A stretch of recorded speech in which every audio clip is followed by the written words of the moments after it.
A warm welcome to Outshine classes. If you want to join the Outshine Institute, you can contact on the numbers which will be provided in the About section of the channel as well as in the description of the video. So, with that information conveyed, we'll just move on to the final topic of this chapter, which is the modern periodic table. So let's get started with it. तो पिछली बार हमने जो भी discuss किया था, जो भी discussions किए थे, that was actually based on the earlier attempts which was made on for the classification of the elements. तो उनमें से क्या क्या हमने देखा था, जैसे न्यूलैंड्स लॉ ऑफ ऑक्टेव्स देखा, ठीक है, न्यूलैंड्स लॉ ऑफ ऑक्टेव्स था, और था डॉबरिनस ट्रायड्स देखा था उससे पहले, and we also saw the Mendeleev's periodic table. So if you look at it, there's a step-by-step process. We came from making a 3 set to 8 sets and now classifying the whole elements. अभी हमने देखा था जैसे Mendeleev ने किस पे देखा था, it was on the basis of atomic mass. तो उसमें भी कुछ अनसर्टनिटीज थी, उसमें भी कुछ लिमिटेशंस थी, तभी जाके जो है हमें मॉडर्न पीरियोडिक टेबल की ज़रूरत पड़ी. ठीक है, finally will move on to the modern periodic table which we still use today. Fine. Okay, so या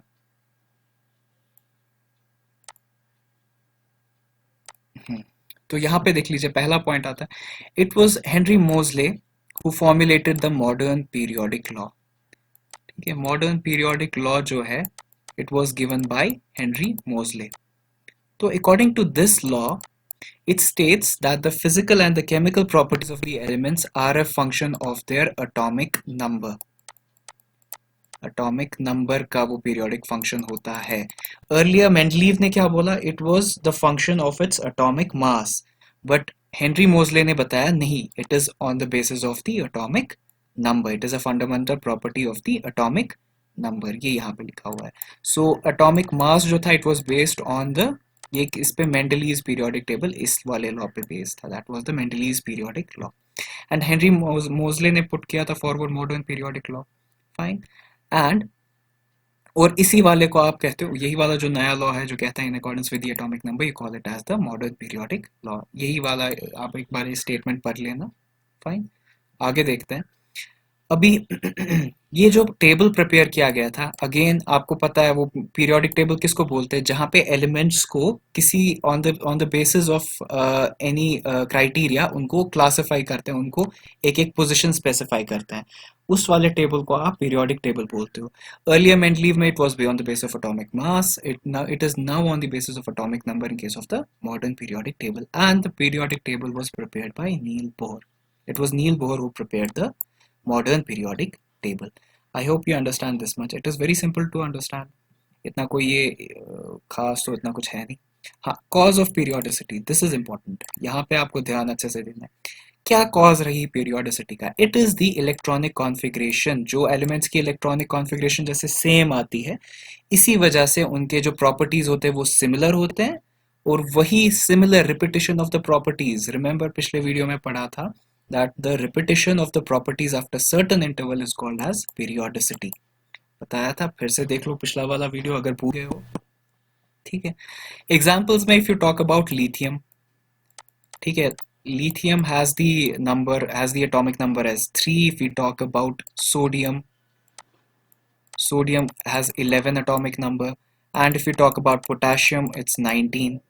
सो इफ यू सी, अगर आप इसका इलेक्ट्रॉनिक कॉन्फ़िगरेशन देखोगे, लिथियम का इलेक्ट्रॉनिक कॉन्फ़िगरेशन क्या होना चाहिए, 2 and 1. For sodium it is 2 8 and 1 for Na, and it is 2 8 8 and 1 for potassium. ये आपका सोडियम के लिए है and this is for your lithium. तो क्या देख रहे हो आप, एंड पे सबके एंड पे एक ही इलेक्ट्रॉन आ रहा है, बिकॉज ऑफ दिस इनकी प्रॉपर्टीज जो होंगी वो सेम होगी. ठीक है, फॉर एग्जाम्पल एक और एग्जाम्पल आप ले लो, क्योंकि इनके वैलेंस शेल में यानी लास्ट के शेल में जो है सिमिलर नंबर ऑफ इलेक्ट्रॉन्स है. Fine, I hope you get this part.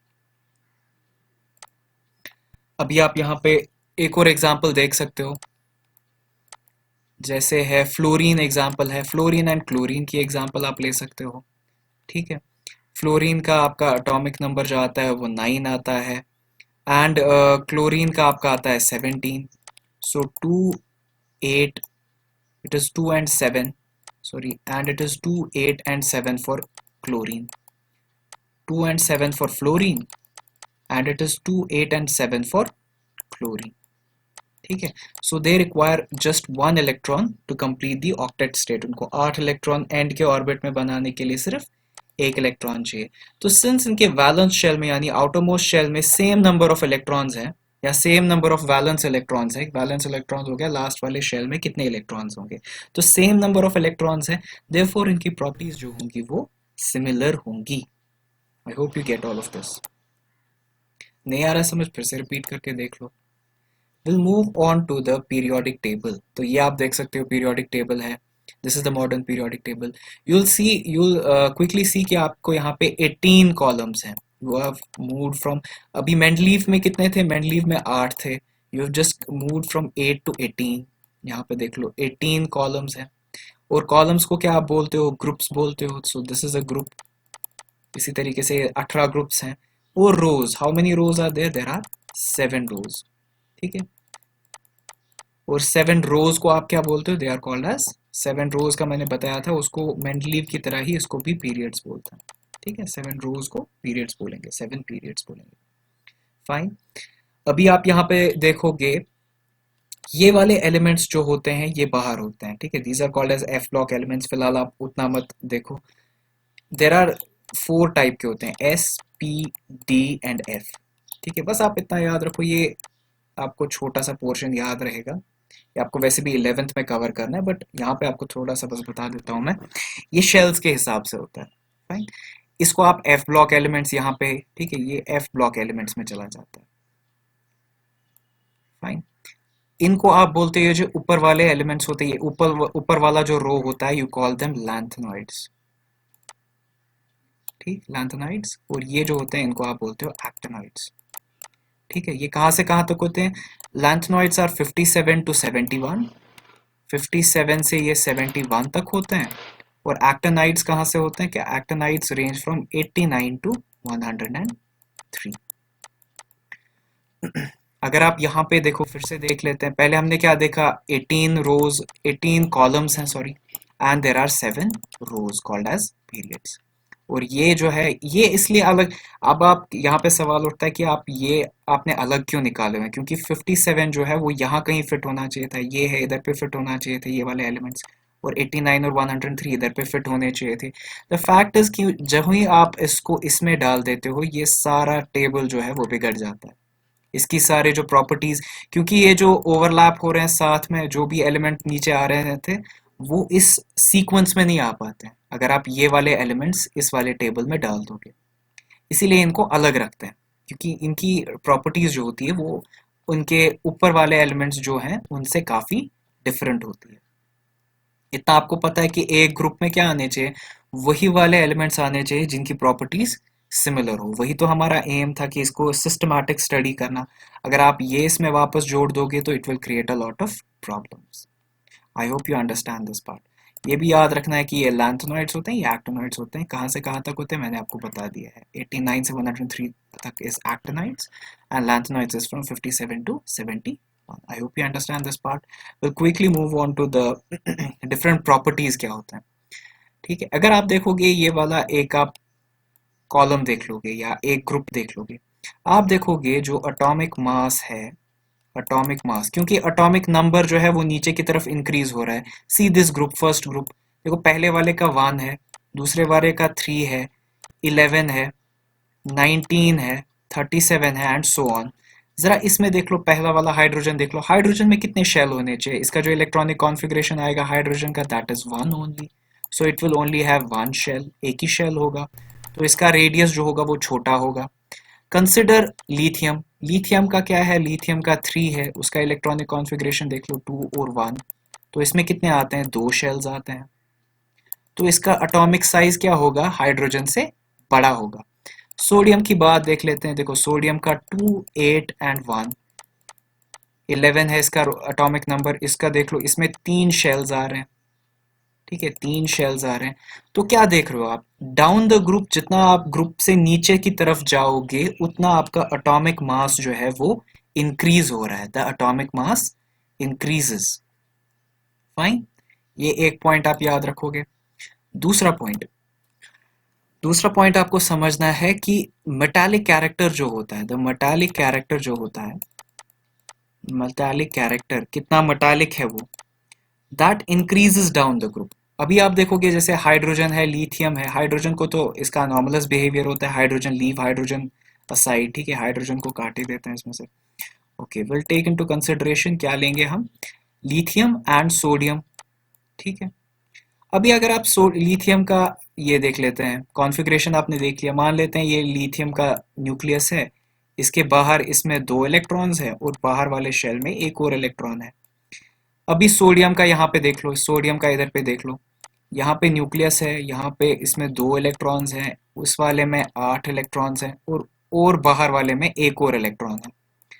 अब आप यहाँ पे देखोगे जो ये बाहर का इलेक्ट्रॉन है, अगर इसको डोनेट करना होगा इस इलेक्ट्रॉन को, तो जो न्यूक्लियस है ये न्यूक्लियस के नजदीक होगा, तो न्यूक्लियस इस पे ज्यादा अट्रैक्शन क्रिएट करेगा, है ना, और ज्यादा अट्रैक्शन रखेगा इस पे, तो इसको इलेक्ट्रॉन डोनेट करना इसके लिए मुश्किल है ज्यादा एज कंपेयर टू सोडियम, क्योंकि सोडियम का जो इलेक्ट्रॉन है वो न्यूक्लियस से काफी दूर है ना.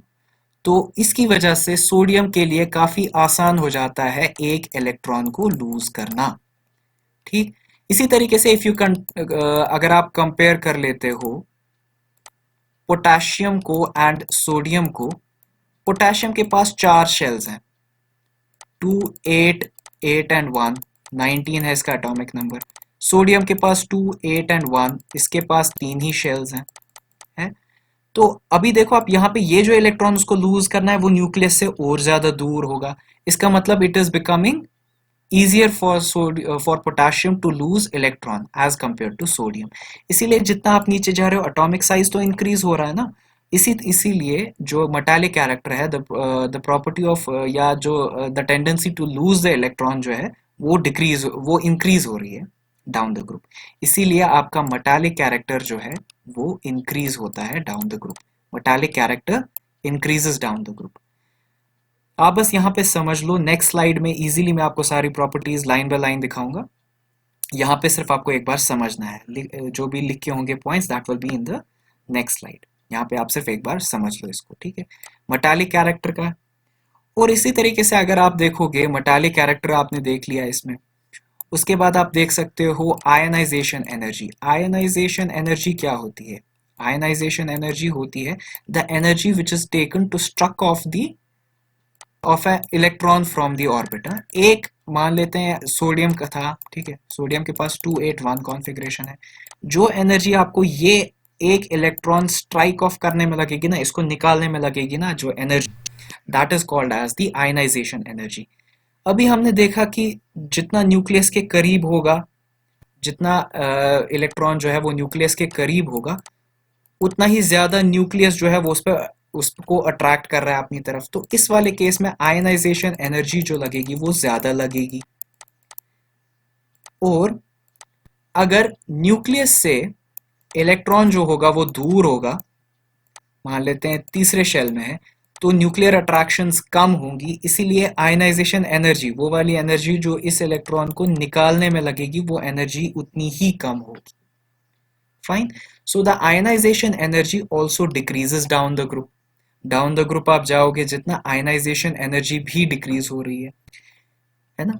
एक और चीज आप देखोगे, ये सारे जो पूरे ये एलिमेंट्स हैं इस वाले ग्रुप में, they all have the same number of electrons in the valence shell. जरा सबके देख लो, जैसे हाइड्रोजन है उसको भी एक ही इलेक्ट्रॉन है आउटर मोस्ट शेल में, लिथियम को भी एक ही है, सोडियम को भी एक ही है, पोटेशियम को भी एक ही है, and so on. So with in the group all the elements have same valency. Fine, same valency होती है. I hope you understand this part. एक बार अगर मैं आपको क्लियर करा देता हूँ इस पे, ठीक है, एक और बार देख लेते हैं वैलेंसी एलिमेंट. अभी ये है फीचर्स एंड ग्रुप्स. फीचर्स क्या होंगे, जो ग्रुप के, एक ग्रुप के फीचर्स क्या क्या होते हैं. इसमें आपको एक और चीज ये भी याद रखना है दैट दो चीजें इसमें, 2 क्वेश्चंस मैंने कवर किए हैं, trends and properties. Trends and properties को मैंने एक साथ जोड़ा हुआ है. ट्रेंड्स में क्या होता है, ट्रेंड्स में सिर्फ दिखाता है कि ग्रुप के हिसाब से कौन कौन सी प्रॉपर्टी इंक्रीज या डिक्रीज होती है। जैसे मैंने बताया metallic character increases down the group, fine. और मैंने बताया जैसे है ionisation energy decreases down the group, these are all trends, ये ट्रेंड्स में इंक्लूड होते हैं। वरना डायरेक्टली प्रॉपर्टीज तो इतनी है, all the elements have similar properties, similar physical chemical properties है, या all the elements in the groups will have same number of valence electron, so these are properties. और प्रॉपर्टीज और ट्रेंड्स में थोड़ा सा डिफरेंस है, लेकिन मैंने ये दोनों चीजें एक ही में कंबाइन करके डाल दी है, ठीक है। आप लोग बुक्स कंसल्ट करके दोनों अलग अलग भी देख सकते हो, लेकिन जो भी मेन कॉन्सेप्ट्स है वो आपको इसी वीडियो में यहीं पे समझ आ जाएंगे। आप देखोगे एटॉमिक साइज, जैसे मैंने बताया एटॉमिक साइज क्योंकि नंबर ऑफ शेल्स जो है वो इंक्रीज हो रहे हैं, atomic size down the group जो है वो इंक्रीज हो जाएगा।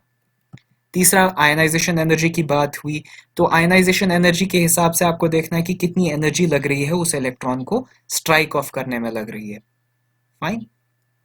आयनाइजेशन है, जितना वो ज्यादा दूर होगा न्यूक्लियस से उतना ही इजी होगा उसको रिमूव करना, और उतना ही उसमें जो है एनर्जी कम लगेगी। नेक्स्ट इज मेटालिक कैरेक्टर, जैसे मैंने ऑलरेडी बताया it increases down the group. Electropositivity, electropositivity क्या होता है, कितनी इसकी टेंडेंसी है इलेक्ट्रॉन लूज करने की, है ना, कितना इसकी टेंडेंसी है एक पॉजिटिव साइन गेन करने की। यानी पॉजिटिव साइन कैसे आता है, जब इलेक्ट्रॉन लूज होता है। सो फाइन, यहाँ पे आप देखोगे as a metallic character increases down the group, उसी हिसाब से इलेक्ट्रोपॉजिटिव नेचर भी जो है वो भी इंक्रीज हो जाता है as we go down the group. अगर ग्रुप की बात करोगे लिथियम, सोडियम, पोटाशियम, ठीक है, एंड सो ऑन, ऐसे ही। नेक्स्ट अगर आप देखोगे तो रिएक्टिविटी सीरीज है। रिएक्टिविटी देखो, रिएक्टिविटी इन केस ऑफ पहले तीन एलिमेंट्स के केस में जो है, पहले तीन ग्रुप्स की बात करते हैं, पहले तीन ग्रुप्स जो हैं उनमें जो रिएक्टिविटी होती है वो इंक्रीज होती है down the group, fine, they increases down the group. लेकिन if we talk about 15 to 17, 18 groups थे, अगर आप पहले तीन ग्रुप्स की बात कर रहे हो तो उनमें जो है रिएक्टिव नेचर जो है वो डाउन द ग्रुप इंक्रीज हो जाता है, जो रिएक्टिविटी होती है इंक्रीज हो जाती है। क्यों इंक्रीज हो जाती है, क्योंकि रिएक्शन कब होती है, जब बॉन्ड बनाएगा। बॉन्ड कब बनाएगा, या तो जब इलेक्ट्रॉन्स शेयर होंगे या इलेक्ट्रॉन्स डोनेट या एक्सेप्ट होंगे। तो आप देखो जैसे मैंने बताया कि डाउन द ग्रुप आपको इलेक्ट्रॉन डोनेट करने की टेंडेंसी इंक्रीज होती है, मेटालिक टेंडेंसी इंक्रीज होती है, देयरफॉर जो आपका रिएक्टिव नेचर है वो 1 से 3 तक जो है नीचे की तरफ एलिमेंट्स का इंक्रीज हो जाता है। If we talk about the elements belonging to the 15 to 17th group, इसमें क्या होता है डाउन द ग्रुप, इसमें down the group tendency to react decrease हो जाती है।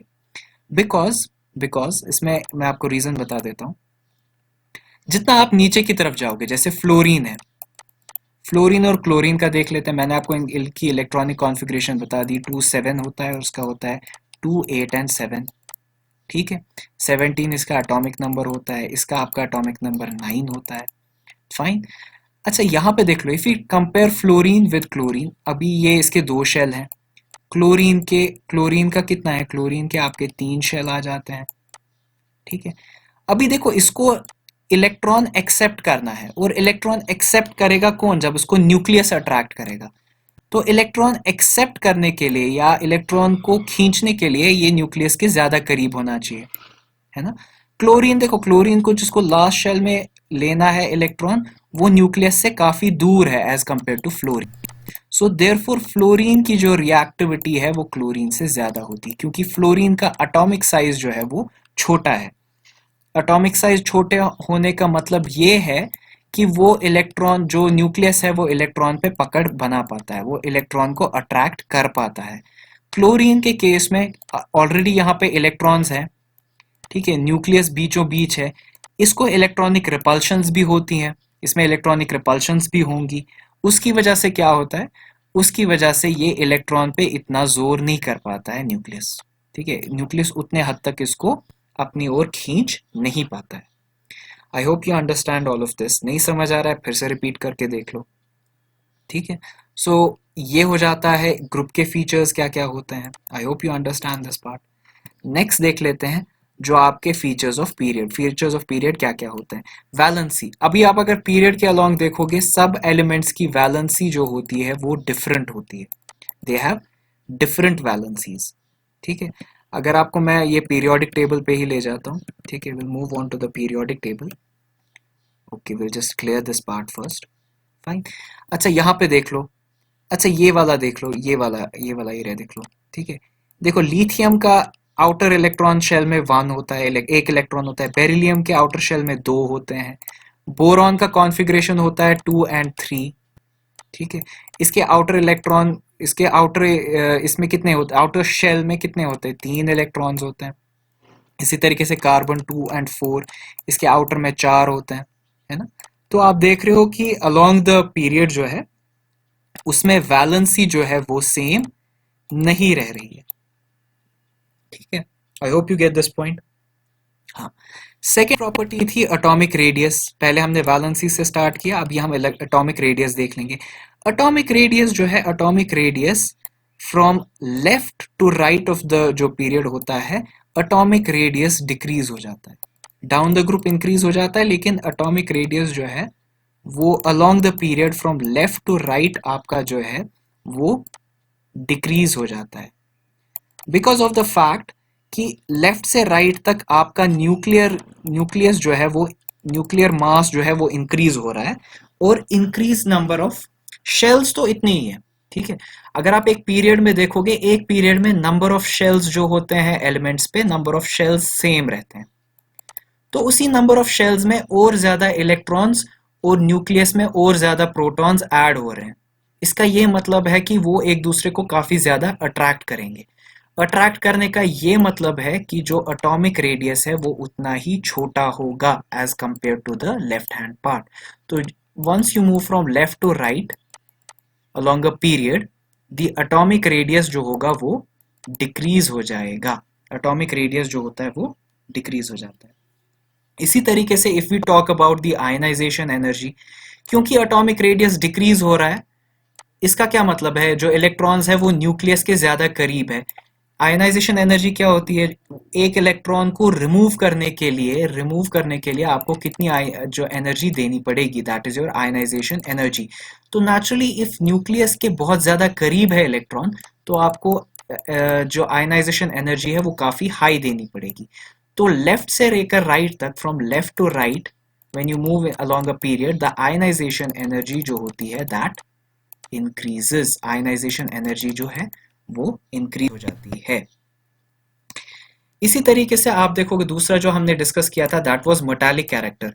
Metallic character down the group तो इंक्रीज होता है, लेकिन along a period metallic character decrease हो जाता है। Along a period from left to right जो है मेटालिक कैरेक्टर जो है वो डिक्रीज हो जाता है। इसका मतलब मेटालिक कैरेक्टर डिक्रीज होने का मतलब है कि नॉन मेटालिक कैरेक्टर जो है वो इंक्रीज हो रहा है। There is a increase in the non metallic character. Fine, I hope you understand this part. अच्छा, अब जो रिएक्टिविटी का है, रिएक्टिविटी का थोड़ा सा ये इशू है कि रिएक्टिविटी पहले आपकी डिक्रीज होती है। पहले कुछ हद तक, पहले लेफ्ट से राइट जो ही आप जाते हो ना, तो आपकी रिएक्टिविटी पहले डिक्रीज हो जाएगी, उसके बाद कुछ इंटरवल के बाद फिर से इंक्रीज हो जाती है। पहले डिक्रीज होगी फिर इंक्रीज होगी, क्योंकि यहां से आप जितना जाओगे इलेक्ट्रॉन डोनेट करने की टेंडेंसी कम हो रही है, और यहाँ की तरफ जाओगे ये वालों में या तो इलेक्ट्रॉन, इनमें यही होता है, इनमें ज्यादातर ट्रांजिशन एलिमेंट्स में डिफरेंट काइंड्स ऑफ बॉन्ड्स बन जाते हैं, वो आपको पढ़ना है आगे। इसमें ज्यादा शेयरिंग भी होती है, और इसमें इलेक्ट्रॉन पूरा पेयर भी डोनेट करने का अलग बॉन्ड भी बनता है। सो आप जितना फिर लेफ्ट से राइट की तरफ जा रहे हो, तो आपकी इलेक्ट्रॉन गेन करने की टेंडेंसी इंक्रीज हो रही है। इसीलिए पहले तो आपका जो रिएक्टिविटी है वो डिक्रीज हो रही है, क्योंकि इलेक्ट्रॉन डोनेटिंग टेंडेंसी डिक्रीज हो रही है। यहाँ पे अगर आप पहुंचोगे इस वाले पार्ट पे, the electron gaining tendency increases. इसीलिए मैं कह रहा हूं कि रिएक्टिविटी पहले डिक्रीज होती है, फिर रिएक्टिविटी इंक्रीज होती है after passing through the transition elements. So मैं आपको यहाँ पे एक चीज और बता देता हूँ। दीज आर योर मेटल्स, ये वाला पार्ट आपका मेन मेटल्स का होता है। This is your transition elements. ठीक है, ट्रांजिशन एलिमेंट्स होते हैं। ये जो आप ब्लू पोर्शन ये देख रहे हो, these are your metalloids. These are your metalloids. ये एक डिस्टिंक्शन लाइन बनाते हैं between metals and non metals. Metals and non metals के बीच में यही एक डिस्टिंग्विशिंग लाइन बनाते हैं। और ये वाले बाकी सारे जो हैं आपके ये वाले पार्ट ये आपके नॉन मेटल्स हैं। And these are your noble gases, helium, neon, argon, krypton, xenon. ये जो 18th ग्रुप है ये 0 ग्रुप होता है and these are your noble gases. बाकी ये तो आपको पता ही है, ये आपका जो है लैंथेनॉइड्स एंड एक्टिनॉइड्स है ना, ये तो मैं पहले ही एक्सप्लेन कर चुका हूँ। आई hope you understood all of this part. Finally आपको मैं एक और बार ये दिखा देता हूँ, इसके जो भी पॉइंट्स हैं आप इसको एक बार पॉज करके फिर से देख सकते हो। एटॉमिक साइज देख लिया, आयनाइजेशन एनर्जी देख लिया, नॉन मेटालिक कैरेक्टर आ गया, इलेक्ट्रोनेगेटिविटी। जैसे आप देख रहे हो इलेक्ट्रोपॉजिटिविटी जो है, इलेक्ट्रोपॉजिटिव नेचर जो है वो डाउन द ग्रुप आपका इलेक्ट्रोपॉजिटिव नेचर इंक्रीज हो रहा है। इसीलिए from when we move from left to right, अगर आप लेफ्ट टू राइट से मूव कर रहे हो, द इलेक्ट्रोनेगेटिव नेचर जो इलेक्ट्रोनेगेटिविटी है वो इंक्रीज हो रही है, इलेक्ट्रोनेगेटिविटी जो है वो इंक्रीज होती है। इसी तरीके से रिएक्टिविटी के बारे में मैंने मैंने बताया, फर्स्ट डिक्रीज होती है एंड देन इंक्रीजेस।